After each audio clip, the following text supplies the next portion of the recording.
আসসালামু আলাইকুম রহমতুল্লাহি ওয়া বারাকাতুহু। সবাই কেমন আছেন? আশা করি আপনারা অনেক অনেক ভালো আছেন। আলহামদুলিল্লাহ, আপনাদের দোয়ায় আমরা অনেক অনেক ভালো আছি। আজকের ভিডিও টপিকটি হলো যে মালয়েশিয়াতে ই পাসপোর্ট কারা পাবে এবং কারা পাবে না।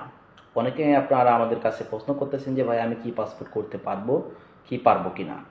এই বিষয়ে কিন্তু আজকে ভিডিওটিতে আমি মনে করেন যে আলোচনা করবো। অবশ্যই ভিডিওটা আপনারা গুরুত্ব সহকারে ফার্স্ট থেকে লাস্ট পর্যন্ত দেখবেন।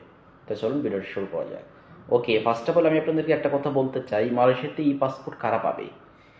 এই পাসপোর্ট মূলত তারাই পাবে যাদের রানিং ভিসা আছে, ওয়ার্ক পারমিট, যাদের 1 বছরের ওয়ার্ক পারমিট। অনেক সময় আছে ভিসার কিন্তু অনেক ধরনের ক্যাটাগরি হয়, ট্যুরিস্ট ভিসা, যেটা ভিজিট ভিসা, এবং ওয়ার্ক পারমিট ভিসা, এটা কিন্তু আলাদা। তো যাদের ওয়ার্ক পারমিট ভিসা আছে মালয়েশিয়াতে রানিং, শুধু তারাই কিন্তু বর্তমান ই পাসপোর্টের জন্য আবেদন করতে পারবেন। এবং আবেদনটা করতে হলে আপনাকে বর্তমান বাংলাদেশ হাই কমিশনের পারমিশন অনুযায়ী আপনাকে আবেদন করতে হবে ইএসকেএন, অর্থাৎ মানে এক্সপার্ট সার্ভিস কুয়ালালামপুর এসডিএন বিএসডির কাছে কিন্তু আপনাকে আবেদন করতে হবে ই পাসপোর্টের জন্য। এখন আসি কারা পাবে না ই পাসপোর্টটা। ওকে, এখন মনে করেন যে যারা ট্যুরিস্ট ভিসা মালয়েশিয়াতে ভিজিট বিষয়ে আছেন, আপনারা কিন্তু বর্তমান ই পাসপোর্ট করতে পারবেন না।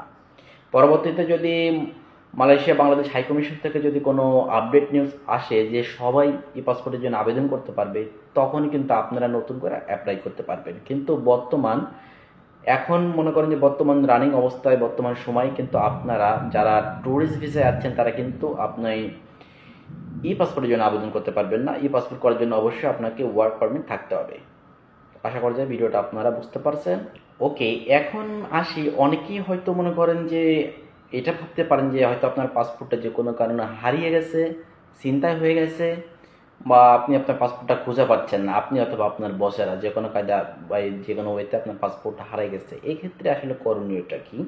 এই ক্ষেত্রে করণীয়টা হলো কি, আপনি আপনার বসের মাধ্যমে পুলিশ রিপোর্ট করবেন, এবং পুলিশ রিপোর্ট করে কিন্তু আপনি আপনার ই পাসপোর্টের জন্য আবেদন করতে পারবেন। এখানে কোনো সমস্যা নেই।